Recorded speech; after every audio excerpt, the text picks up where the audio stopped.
क्या आपको पता है कि एक हिरन 90 किलोमीटर पर आवर के हिसाब से दौड़ सकता है और एक शेर मात्र 60 किलोमीटर पर आवर के हिसाब से ही दौड़ सकता है। लेकिन फिर भी जब एक शेर हिरन के पीछे भागता है तो अधिकतर समय वो उसे दबोच लेता है और उसका शिकार कर लेता है। क्या इसके पीछे का रीजन जानते हैं? इसके पीछे एक साइकोलॉजिकल रीजन है और रीजन ये है कि हिरन को ये लगता है कि वो शेर से बहुत कमजोर है और इसी खौफ की वजह से और अपनी काबिलियत पे शक करने की वजह से वो बार बार पीछे मुड़ के देखता है और उसी वजह से उसकी रफ्तार और उसका हौसला कमजोर होते चले जाते हैं और वो शेर का शिकार बन जाता है। इससे ये सीखने को मिलता है कि आप अपने लक्ष्य पर अडिग रहें और पीछे मुड़ के कभी ना देखें। कोई आप पे यकीन करे ना करे, आपको अपने आप पे यकीन जरूर होना चाहिए। कई लोग अपने शौक को पूरा करने के लिए पागलपन की सारी हदें पार कर देते हैं और उन्हीं में से एक है अमेरिकन रैपर लिल यूजी वर्ट, जिन्होंने अपने माथे पर 1 अरब का हीरा गुदवाया है। Oh my God! और इस हीरे को खरीदने के लिए वो पिछले 7 साल से पैसा इकट्ठा कर रहे थे और ये हीरा उनकी पूरी प्रॉपर्टी से भी महंगा है। गाइस, ये पागलपन की हरकत आपको कैसी लगी चैट सेक्शन में जरूर लिखिएगा। रजनीकांत को साउथ में थलाइवा क्यों कहा जाता है, एक इंसिडेंट से समझिए। ये बात है 1992 की, जब रजनीकांत सड़क से अपनी कार में जा रहे थे।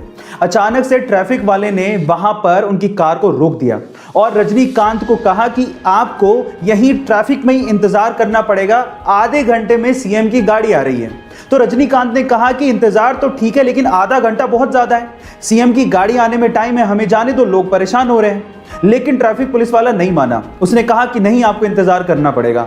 तो इस बात पे रजनीकांत बाहर निकले और पास की दुकान पर जाके खड़े हो गए। उनको देख के वहां पर भीड़ जमा हो गई। अब ये तो और ज्यादा प्रॉब्लम वाली बात हो गई, कंट्रोल करना और भारी पड़ गया।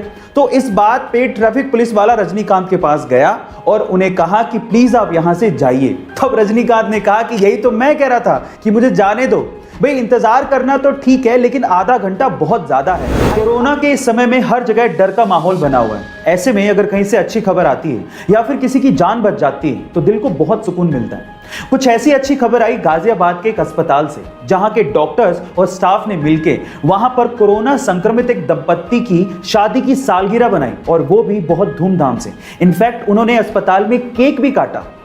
अस्पताल के स्टाफ के इस अच्छे व्यवहार से दोनों पति पत्नी बेहद खुश थे।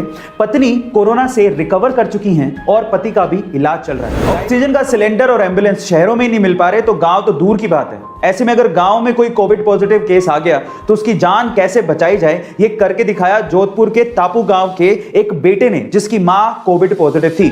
अब गांव में तो ये फैसिलिटी है नहीं, तो गांव से अपनी मां को जोधपुर लेके जाना था लेकिन एम्बुलेंस अवेलेबल नहीं थी। अब उसने बजाय हिम्मत हारने के अपना दिमाग लगाया और जुगाड़ ऐसा किया कि उसने अपनी पहले पिकअप उठाई और अपने जानने वाले के यहां से ऑक्सीजन जनरेटर मशीन उठाई। अब वो मशीन तो चलती थी बिजली से, इसलिए उस बंदे ने एक जनरेटर किराए पे लिया और अपनी पिकअप के पीछे बांध लिया और उसी जनरेटर के थ्रू ऑक्सीजन जनरेटर मशीन को चलाए रखा पूरे रास्ते और अपनी मां को गांव से जोधपुर के बढ़िया अस्पताल तक पहुंचाया और अपनी मां की जान बचाई। गाइस, आपको ये घटना के बारे में सुन के कैसा लगा चैट सेक्शन में जरूर लिखिएगा और ऐसे अमेजिंग वीडियोस के लिए यूट्यूब पे हमारे चैनल को सब्सक्राइब कर लीजिएगा और अगर आप इंस्टाग्राम पे देख रहे हैं तो मुझे फॉलो करना मत भूलिएगा। मिलते हैं अगली वीडियो में।